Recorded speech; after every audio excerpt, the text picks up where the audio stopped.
15 வருஷமா தேர்தலில் போட்டிடுறோம்டா. தொடர்ச்சியாக தோத்துக்கிட்டே இருக்கான். நாங்கள் தோத்துட்டோம்னு சொல்லிட்டு வேற கட்சிக்கு போகல, காசு பணத்துக்கு ஆசைப்படல. நாங்கள் தோத்ததுக்கு எங்களுக்கு நல்லாவே நாங்கள் தோத்ததுக்கான காரணம் தெரியும். நாங்கள் வாக்குக்கு காசு கொடுக்கறதில்ல, ஓட்டுக்கு காசு கொடுக்கறதில்ல. நம்ம பயன்படுத்துகிற எல்லா பொருட்களுடைய விலையேற்றம், விலையிறக்கம் எல்லாத்தையும் முடிவு செய்யறது அரசியல் தான். உலகத்தையே ஆளக்கூடியது ரெண்டே இயல். ஒன்று அறிவியல், இன்னொன்று அரசியல். அறிவியலை நம்மளால மாற்றம் செய்ய முடியாது. ஆனால் அறிவியலையே மாற்றம் செய்யற அளவுக்கு இன்னைக்கு அரசியலுடைய தாக்கம் இருக்கு. எனக்கு வெளிநாடுகளில் இருக்கக்கூடிய சாலை மாதிரி நம்ம நாட்டிலேயே சாலைகள் இருக்கணும். வெளிநாட்டில் இருக்க மருத்துவமனை மாதிரி நம்ம நாட்டிலேயே மருத்துவமனைகள் இருக்கணும். வெளிநாட்டில் இருக்கக்கூடிய எல்லா அடிப்படை கட்டமைப்பு மாதிரி நம்ம ஊர்ல இருக்கணும். எனக்கு ஆசை தான்டா. இந்த வெயில்ல, இந்த ஹீட்ல, இந்த பஸ்ல நீங்க உட்காந்து போறீங்கல்ல, இந்த கஷ்டம் இங்க இருக்க எம்எல்ஏக்கோ, எம்பிக்கோ, அமைச்சர்களுக்கோ அல்லது அவங்களுடைய குடும்பத்தாருக்கோ இந்த கஷ்டம் தெரியுமா? அரசியல்ல இங்க நடக்கக்கூடிய கொலை, கொள்ளை, லஞ்சம், ஊழல், சாராய விற்பனை, கஞ்சா விற்பனை எல்லாத்துக்குமான காரணம் நம்ம தவறான தலைவர்களை தேர்ந்தெடுக்கிறது. புரியுதுங்களா? நல்ல தலைவர்களை தேர்ந்தெடுப்பதற்கு சரியான ஒரு வாய்ப்பு உங்க கையில இருக்கு, உங்க விரல்ல இருக்கு. நாம் தமிழர் கட்சியோட வேட்பாளர் நான் விவசாய சின்னத்தில் போட்டிடுறேன். ஒரு தடவை படிச்ச இளைஞர்களுக்கு வாய்ப்பு கொடுங்க. உங்களை நம்பி வர்றது காரணம் ஒவ்வொரு பள்ளிக்கூடம், கல்லூரி, நீங்க இன்ஸ்டாகிராம்ல போய் நாம் தமிழர் கட்சி அடிச்சாலும் சரி, இல்லாட்டி நத்தம் சிவசங்கரன் அடிங்க. நத்தம் சிவசங்கரன் அப்படி இன்ஸ்டாகிராம்ல அடிச்சா வரும். ஃபேஸ்புக்கு, யூடியூப் இதுல எல்லாம் பாத்தீங்கன்னா நாட்டாண்மைன்னு ஒரு யூடியூப் சேனல் இருக்கு. நாட்டாண்மை அப்படின்னு சொல்லிட்டு வரும். நாட்டாண்மை இல்ல, நாட்டாண்மை அப்படின்னு வரும். அதில் அடிச்சீங்கன்னா எங்களோட பிரச்சனை தெரியும்டா. இங்கதான் தொடர்ச்சியா கிட்டத்தட்ட ஒரு 15 வருஷமா தேர்தலில் போட்டிடுறோம்டா. தொடர்ச்சியா தோத்துக்கிட்டே இருக்கான். நாங்கள் தோத்துட்டோம்னு சொல்லிட்டு வேற கட்சிக்கு போகல, காசு பணத்துக்கு ஆசைப்படல. நாங்கள் தோத்ததுக்கு எங்களுக்கு நல்லாவே நாங்கள் தோத்ததுக்கான காரணம் தெரியும். நாங்கள் வாக்குக்கு காசு கொடுக்கறதில்ல, ஓட்டுக்கு காசு கொடுக்கறதில்ல. ஒருவேளை நாங்கள் ஓட்டுக்கு காசு கொடுத்துருந்தோம்னா நாங்களே ஜெயிச்சிருப்போம். ஓட்டுக்கு காசு கொடுத்தா லஞ்சம், அந்த லஞ்சத்தை கொடுத்தா வெற்றி பெற்று வந்த பிறகு பல மடங்காக சம்பாதிக்கணும். சரிங்களா? அதனால அந்த தவறு நாங்கள் செய்யறதில்லடா. ஓட்டுக்கு காசு கொடுக்க மாட்டோம். 15 வருஷமா ஓட்டுக்கு காசு கொடுக்கறதுனால தான் நாங்கள் தோத்துக்கிட்டே இருக்கேன்னு தெரியும். ஆனாலும் தொடர்ச்சியாக உங்களை மாதிரி படிக்கிற, கல்லூரியில் படிக்கிறவங்க, பள்ளிக்கூடத்தில் படிக்கக்கூடிய மாணவ மாணவிகள்கிட்ட போய் தொடர்ச்சியாக பேசுகிறோம். எங்களுடைய கருத்துக்களை முன்வைக்கிறோம். நீங்கள் உங்களுக்கு நேரம் கிடைக்கும் போதெல்லாம் இங்கே அரசியலை படிங்க. அரசியலை நீங்கள் படிங்க. கண்டிப்பாக நீங்கள் அரசியலை தவிர்த்தாலும் அரசியல் உங்களை தவிர்க்காது. நம்ம பயன்படுத்துகிற எல்லா பொருட்களுடைய விலையேற்றம், விலையிறக்கம் எல்லாத்தையும் முடிவு செய்யறது அரசியல் தான். உலகத்தையே ஆளக்கூடியது ரெண்டே இயல். ஒன்று அறிவியல், இன்னொன்று அரசியல். அறிவியலை நம்மளால மாற்றம் செய்ய முடியாது. ஆனால் அறிவியலையே மாற்றம் செய்யற அளவுக்கு இன்னைக்கு அரசியலுடைய தாக்கம் இருக்கு. அரசியலை நீங்க கத்துக்குங்க, அரசியலை நீங்க படிங்க, அரசியலை பேசுங்க. நீங்க அரசியலை கடந்து போனீங்கன்னா அரசியல் உங்களை கடந்து போகாது, அரசியல் உங்களை விடாது. நீங்க எதிர்த்து திரும்ப நிக்கணும். அரசியல்ல இங்க நடக்கக்கூடிய கொலை, கொள்ளை, லஞ்சம், ஊழல், சாராய விற்பனை, கஞ்சா விற்பனை எல்லாத்துக்குமான காரணம் நம்ம தவறான தலைவர்களை தேர்ந்தெடுக்கிறது. புரியுதுங்களா? நல்ல தலைவர்களை தேர்ந்தெடுப்பதற்கு சரியான ஒரு வாய்ப்பு உங்க கையில இருக்கு, உங்க விரல்ல இருக்கு. இங்க நடக்கல, உங்களுக்கு தெரியும். ரோடு சரியில்லை, பள்ளிக்கூடம் சரியில்லை, பால்வாடி சரியில்லை. நம்ம தனியார் கல்லூரியில் படிக்கிறோம். அரசாங்க கல்லூரி இருந்தா இலவசமா படிக்கலாம். அரசு பள்ளியில தரமான கல்வி இருந்தா நல்லா இருந்திருக்கும். அரசு மருத்துவமனையில் தரமான மருத்துவம் இருந்தா நல்லா இருந்திருக்கும். எல்லா இயக்கமும் உங்களுக்குள்ள இருக்கும். நான் வெளிநாடுகளில் வேலை செஞ்சவன். வெளிநாடுகள் வெளிநாடுகளில் வேலை செஞ்சவன். எனக்கு வெளிநாடுகளில் இருக்கக்கூடிய சாலை மாதிரி நம்ம நாட்டிலேயே சாலைகள் இருக்கணும். வெளிநாட்டில் இருக்க மருத்துவமனை மாதிரி நம்ம நாட்டிலேயே மருத்துவமனைகள் இருக்கணும். வெளிநாட்டில் இருக்கக்கூடிய எல்லா அடிப்படை கட்டமைப்பு மாதிரி நம்ம ஊர்ல இருக்கணும். எனக்கு ஆசை தான்டா. இந்த வெயில்ல, இந்த ஹீட்ல, இந்த பஸ்ல நீங்க உட்காந்து போறீங்கல்ல, இந்த கஷ்டம் இங்க இருக்க எம்எல்ஏக்கோ, எம்பிக்கோ, அமைச்சர்களுக்கோ அல்லது அவங்களுடைய குடும்பத்தாருக்கோ இந்த கஷ்டம் தெரியுமா? அவர்களுக்கு அவங்க வாழ்றாங்கள சொகுசு வாழ்க்கை. எம்எல்ஏ, எம்பி, அரசியல்வாதி, இருக்கக்கூடிய கவுன்சிலர், மேயர் எல்லா அரசியல்வாதிகளும் கோடி கோடியா சொத்து வச்சிருக்கானே, கோடி கோடியா பணம் வச்சிருக்கானே. அந்த பணம், அந்த சொத்து எல்லாமே நம்ம அப்பா அம்மா போட்ட பிச்சை. நம்ம தாத்தா பாட்டி, நம்ம அப்பா அம்மா தவறான தலைவர்களை தேர்ந்ததனுடைய விளைவு தான் நாம இது மாதிரியான பேருந்துகள்ல இந்த வெயில்ல கடந்து கஷ்டப்படுறோம்.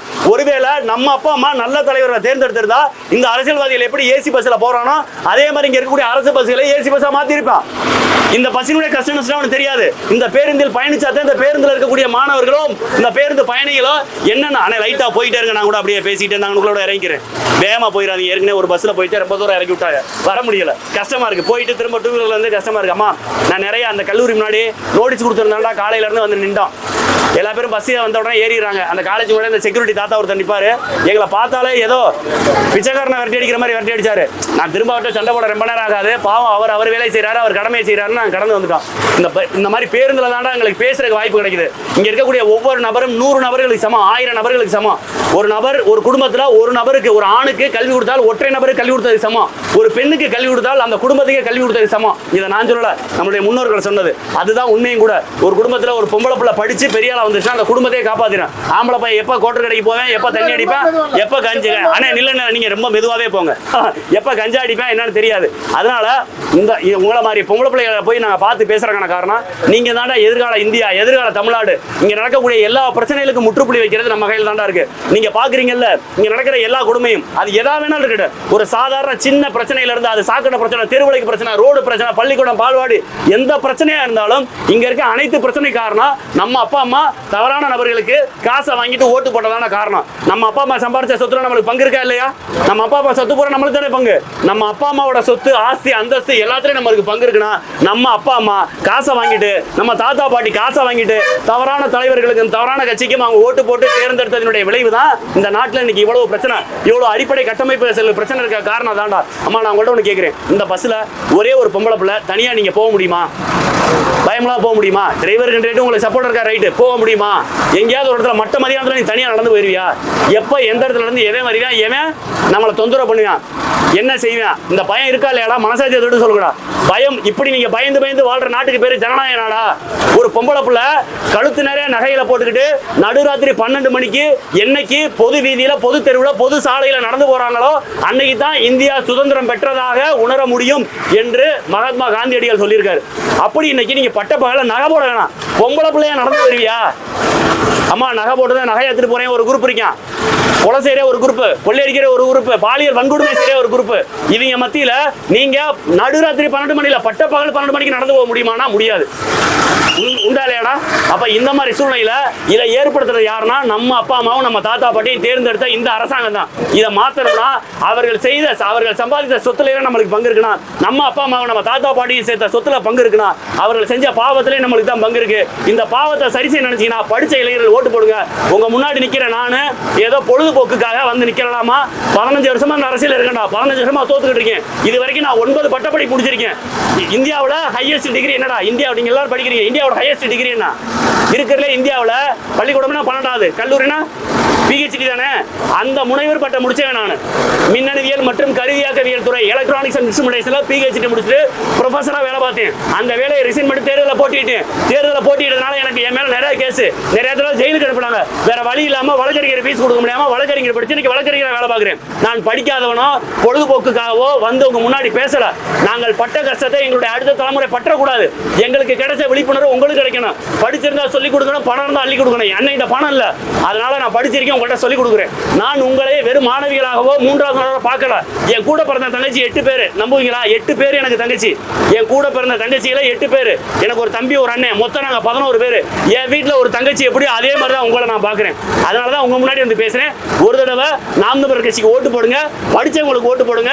தயவு செய்து நாம் தமிழர் கட்சியினுடைய தலைவர் சீமான் பேசுறதாகட்டும், அதாவது நாம் தமிழர் கட்சியினுடைய தலைமை ஒருங்கிணைப்பாளர், உங்களுக்கு புரியணுங்கிறக்காக தலைவர்னு சொல்றேன் தவிர நாங்கள் தலைவராக தேசிய தலைவர் பிரபாகரனை மட்டும்தான் பார்ப்போம். உங்களுக்கு நேரம் கிடைக்கிற போது யூடியூப்ல இதுகளெல்லாம் போய் சீமானனுடைய பேச்சுக்களை கேளுங்க. தேசிய தலைவர் பிரபாகரன், இலங்கையில் ஒரு பிரபாகரன் ஒருத்தர் இறந்தார்ல, அவர் என்னென்ன சாதனை செஞ்சாரு, அங்கே நடந்த போராட்டம் இதெல்லாம் தெரிஞ்சுக்கோங்க. சும்மா ஒரு கதையானாச்சும் தெரிஞ்சுங்க, அது நம்மளுடைய மிகப்பெரிய வரலாறு. ஆனா நீங்க ஒரு கதையானாச்சும் ஒரு நாளைக்கு ஒரு 1/2 மணி நேரம் 1 மணி நேரம் நேரம் கிடைக்கிறப்ப சீமான பேச்சை கேளுங்க. விடுதலை புலிகளுடைய தியாகங்கள் என்ன, அவர்கள் பண்ண போராட்டம் என்ன, அங்கே நடந்த சண்டைகள் என்ன, இதை பத்திலாம் தெரிஞ்சுக்க. எல்லா தலைவர்களும் பேசக்கூடிய அரசியலை உற்று நோக்குங்கள். நீங்களும் பேசுங்க அரசியல், நீங்களும் படிங்க.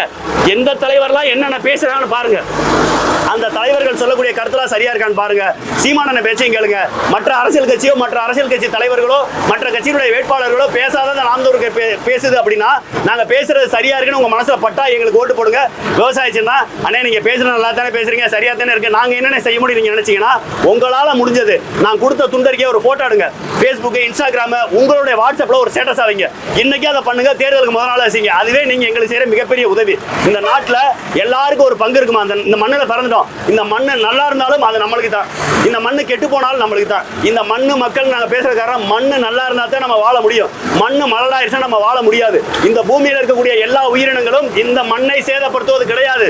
மனித பிறவிகள் மட்டும்தான் இந்த மண்ணை நாசமாக்குறான், மலைகளை நாசமாக்குறான், கனிம வளத்தை நாசமாக்குறான், இயற்கையை நாசமாக்குறான். நாம குடிக்கிறதுல தாமிரபரணியில குடிக்கிற தண்ணி இல்ல, தாமிரபரணி தாயினுடைய மார்பக பால்.